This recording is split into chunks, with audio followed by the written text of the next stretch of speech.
Alright, today I'm going to walk you through how to make a Wall Street 2 pen kit. This is the kit you can buy at Woodcraft. I have all my parts laid out here. I have my pen blank. This is bloodwood. I got it from the cutoff bin at my Woodcraft. I have my bushings for this kit. My 27/64 of an inch drill bit, the pen maker's bit, and my mandrel. And I'll go ahead and start by drilling the holes for this. And I have some other videos on how to do pens. I have one on how to drill and glue in the little brass tubes into your pen blank. And then I have another one on how to turn a cigar pen, so you might want to look back in those and just see if you're curious. Anyways, today, before I get started, I want to thank you guys on all the support I've been getting from you guys. Over the week, I went up above 200 subscribers. I think I'm at 225 now. I'll have to look back at that, but I just want to thank you guys. You guys are awesome, and all the nice comments and stuff is just giving me a real good feeling, so thank you for that. So let's go ahead and get started. Okay, the first step, which I've just completed over at the bandsaw, is cutting your blank down to size. Again, this is just bloodwood, and here's the brass tube. So I just made the measurement. I actually cut this maybe a little less than 1/8 of an inch oversized, so I have a little bit of room to play with in case something happens. And I still have the entire other half of that blank here in case something happens, because this is actually just a single barrel pen. It doesn't have two separate barrels to it. So I'll save that for later. Now I'm going to go ahead and start getting this ready to be drilled out. Okay, I've just connected the diagonals. You could only do this on one side if you wanted, but I just did it on both anyways to see how close I am on the center on the other side. I do have an awl to mark where they intersect. I cannot find it, so I just have a small finishing nail. Just tap that in. Okay, and that'll give me a little pilot hole for my drill bit to find. Okay, here's the jig I use for drilling these out nice and straight. What I do is I set my pen blank in just a 2x4, sort of split in half, with these two little right triangles cut in like a little notch on either side. I'll just put this in here, take some clamps,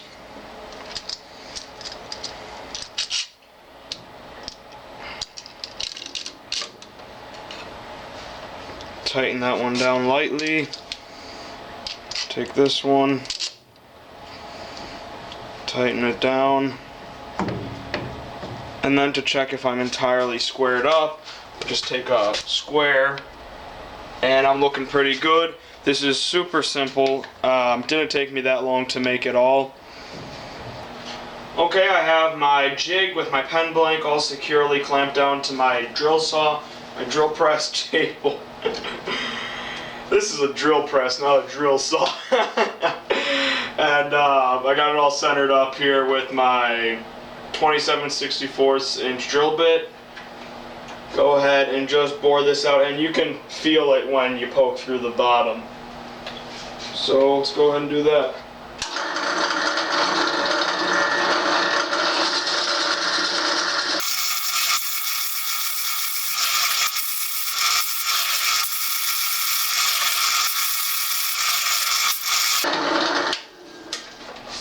Okay, and that's it.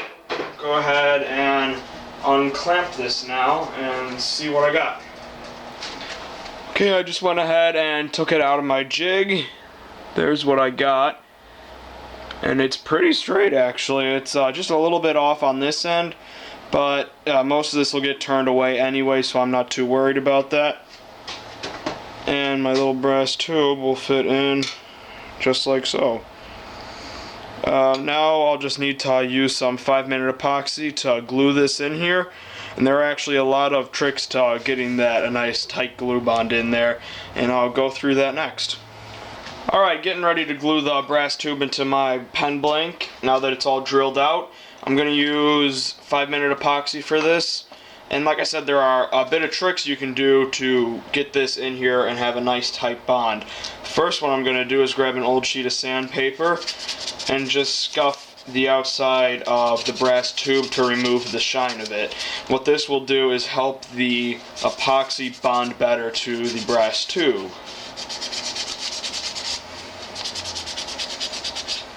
Okay, now that that's all scuffed up, next thing I want to do is mix up my epoxy. Just go ahead and squirt a very small amount on here.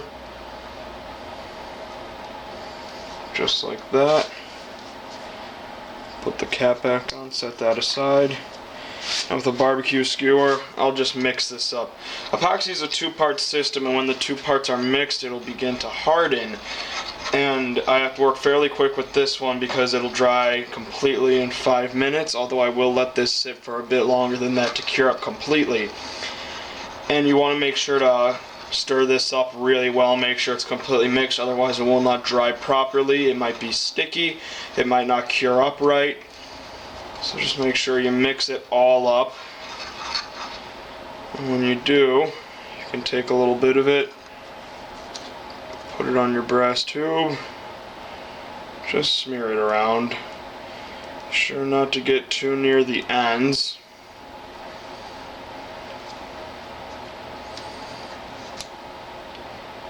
Just make sure to smear this all around there. I'm going to do a nice and neat job at this, make sure all my surfaces are all covered.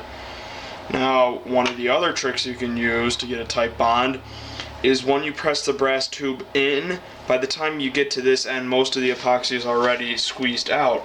So I'll just take a little bit of glue and smear it on the inside here.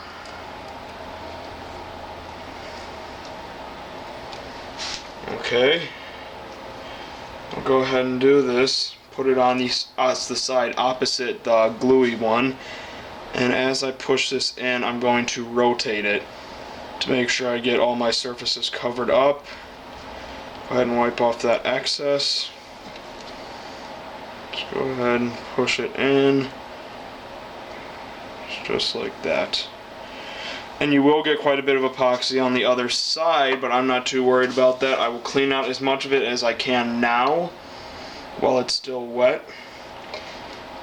But it still will never be perfect, so what I'll do for that is I have a deburring tool and a small X-Acto knife, and I'll get in there and clean it all out when I'm done.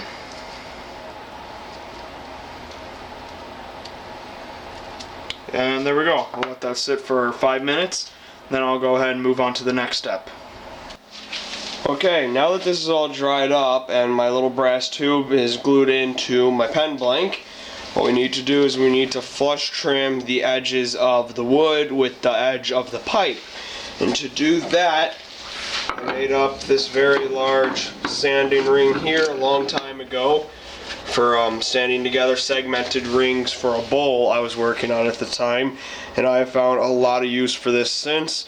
And I have played around with many different methods of flush trimming these. I sanded them flush for a lot of times. I used Forstner bits just to flush it all out. But there is actually a specific type of tool for this. It's like a drill bit, and it goes in there and it just cuts away at the edge of the tube. But what I'm going to do is I'm just going to hold this on there as straight as I can just by eyeballing it, and sand a little look until the pipe is showing. So here we go. I'm going to turn my speed down quite a bit for this. I'll probably be around 300 or 400. So here we go.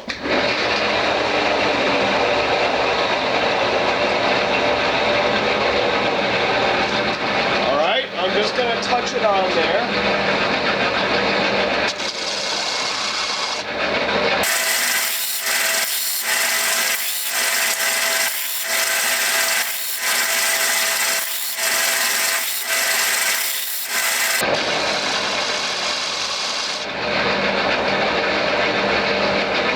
That side's all good.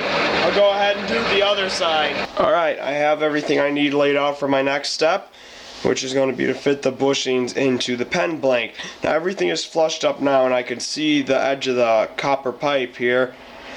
And what I need to do now is make sure that these will fit in there nice and tight. Now right now these will not fit in there at all because there is some dried epoxy in there.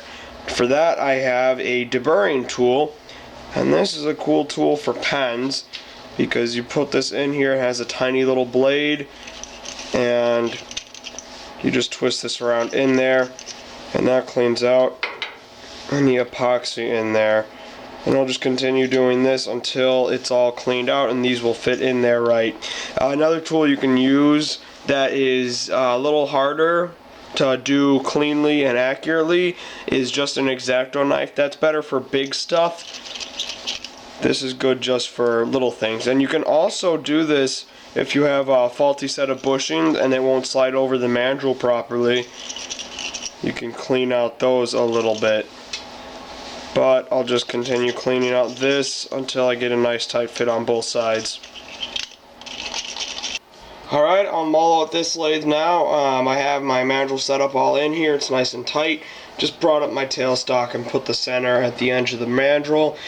Now one thing I really just absolutely hate about this lathe is that I don't have a smaller tool rest that will fit to this lathe. I have smaller tool rests for my other lathe, but none of them will work with this lathe. So I'm stuck with this big clunky one, and I could only pull this up so far. And the way that this tool rest works is it's on this little piece of metal with a track in it, and a screw will kind of bolt in and tighten it down, and it never really tightens it down all the way before the bolt underneath will just strip out. So I'm stuck with it the way it is here pretty much. But anyways, I'm going to start turning now. I'm just going to use my skew chisel for this. That's my tool of preference for pens, because anytime I try to use a roughing gouge, and when I come on head on like this, it gets stuck in the corners here, and it kind of tends to slip up on the mandrel a little bit. And you can only take away so much with that because it's slipping up so much that it's not really even cutting, and it's not getting you a clean cut anyways. But with the skew, I can just come right on in, because the way it approaches it up and down like this, it doesn't tend to get caught in there by the corners. And I just sharpened this up, so I should be good to go. I'm just going to turn up my speed a little bit. I'll change pulleys here. We're at a nice quick speed. And I'm good to go. So I'm just going to take light cuts till I feel like I got this pretty much rounded down.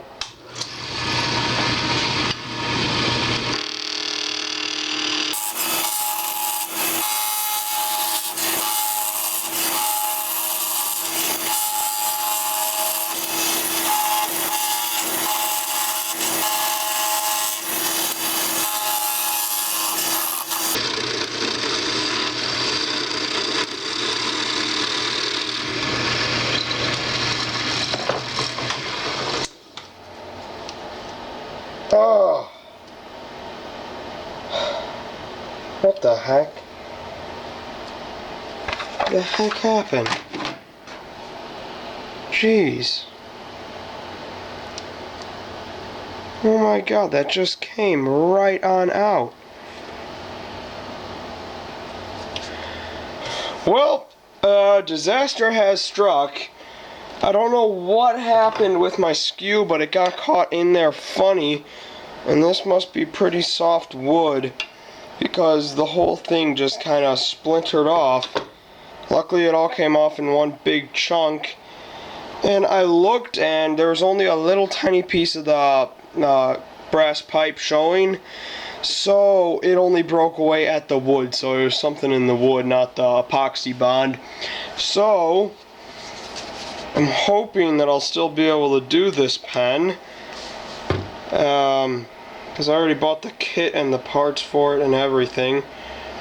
I'm going to load that up with wood glue, and luckily it all broke away, so I know exactly where it'll go. Just like that. I'll just go ahead and spring clamp that and let that dry, and hopefully I'll still be able to do this. Okay, I've given that about 4 hours to cure up now, And right now, I'm not quite sure if this is still going to work out. I'm just going to take really, really light cuts at this. And hope to God that wood glue will stand up. So let's go ahead and do that nice and carefully.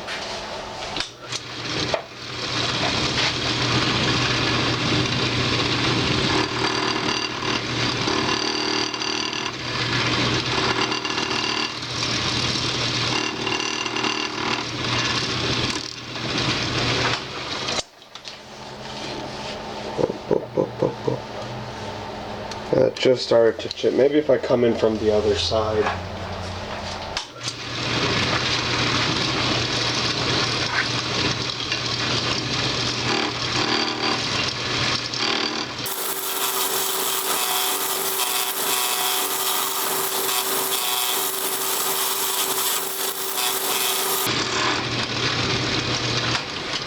Take a look at that. Hot dog. I think that's good. There's still that gap there that I can't find the piece to fill that. But that one luckily does not go down very deep. So I'm just going to really carefully turn this down to my shape. And I'm still going to take light cuts and be very careful about this.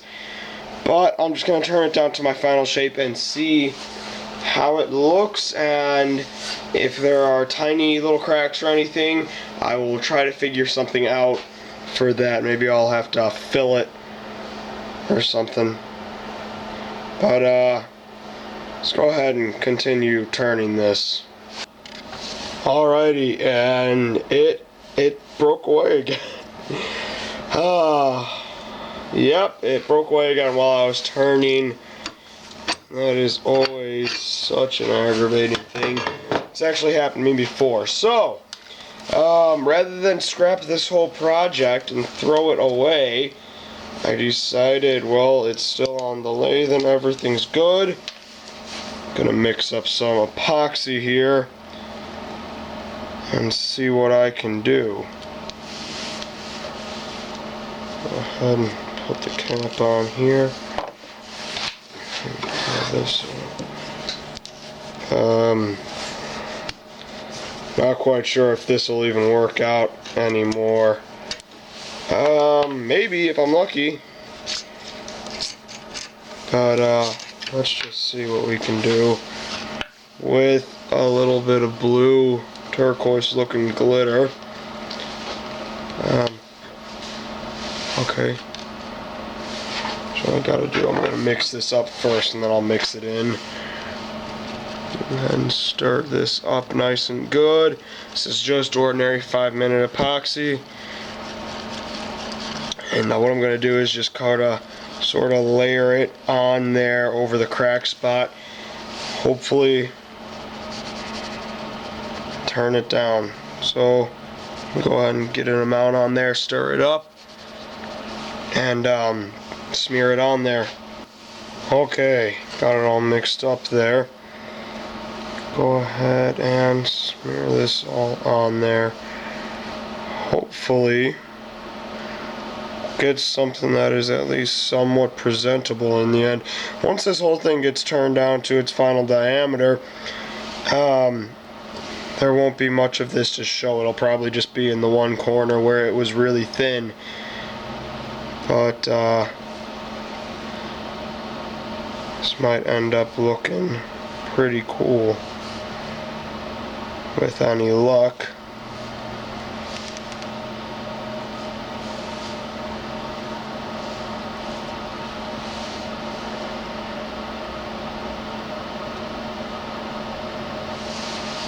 Sort of gonna flood it on there.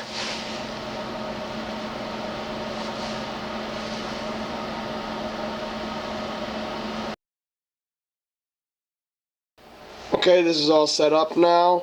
Had it sit for a little longer than 5 minutes before it was dry. It's probably because it's awfully cold out here.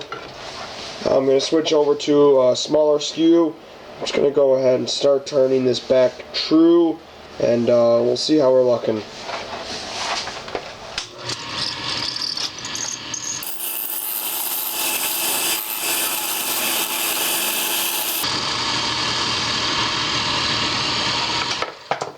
that out.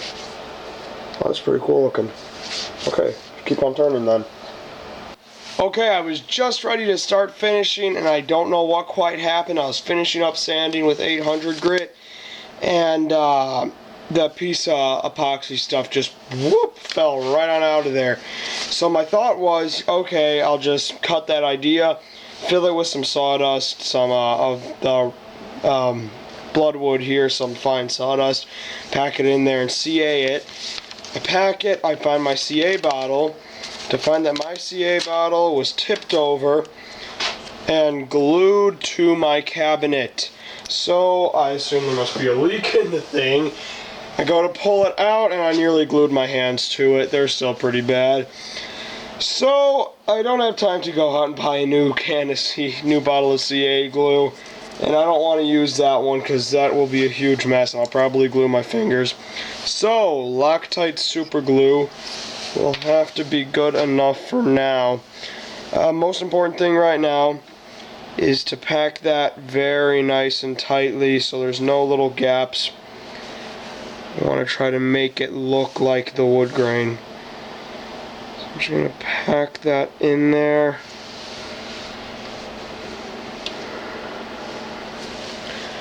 Take a little bit of super glue. Let me see if I can get you a little better view here. There you go. Just going to take a little bit of my super glue here. Just coat it in there. Kind of almost flood it. Ow. God dang it. This is why you wear gloves while doing this type of thing, but my fingers are already pretty much glued together from the bottle of CA. Okay, after a lot of fussing around and sanding and very sheer scraping, that right there looks pretty good. You probably cannot see that in the light. There we go. But this spot is right there. You probably didn't even notice that it actually just looks like a darker spot in the wood. I'm curious to see what it's going to look like once I put finish on. So I'm ready to start putting on my finish, so let's go ahead and do that. Okay, ready to start my finishing process. I just buffed this off a little with paper towel. I have my finish. This is General Finishes High Performance Water-Based Top Coat, and this is gloss.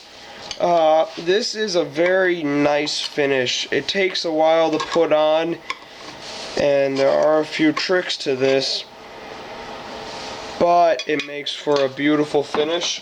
This is what I finish all my pens with in general, because it is a very strong finish.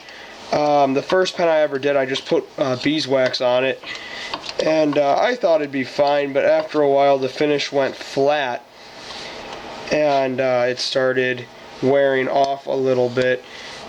So I went out for the next pen I bought.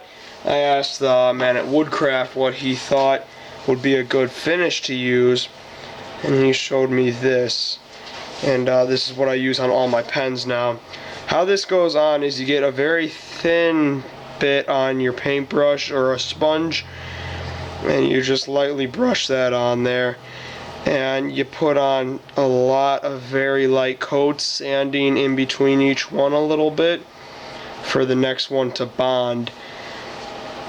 And each coat takes 2 hours to dry.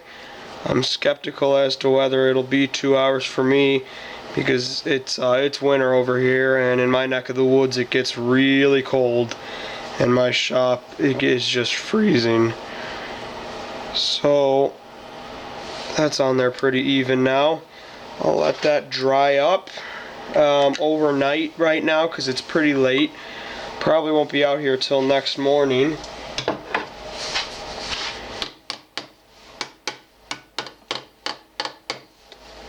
Okay. We'll come back tomorrow morning and put on the next coat.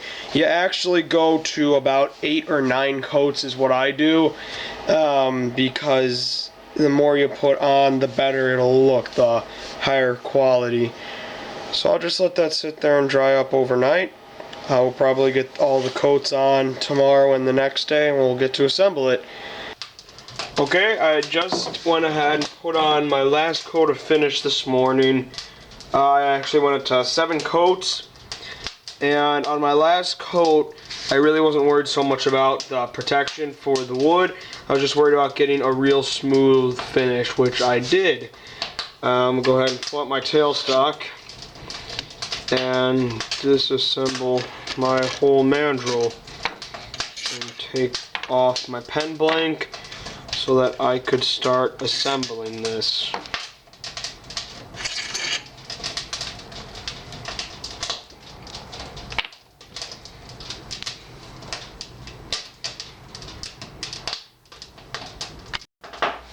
Okay, I'm not gonna get too much into assembly for this because you can print out the instructions for this pen at woodcraft.com. Again, this is the Wall Street 2 pen kit.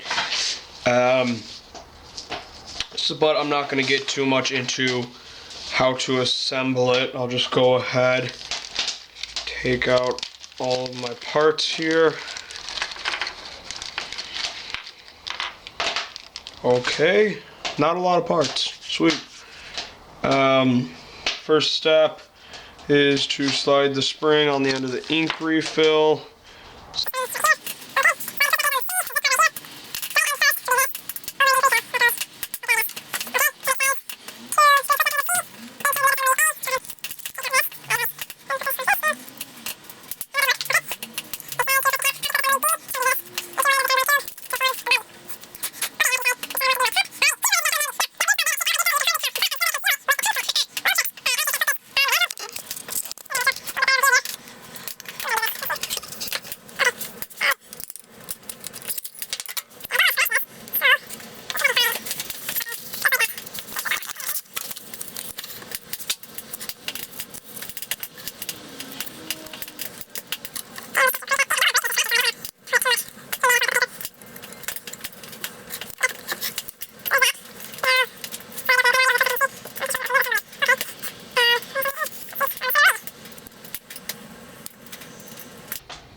Okay.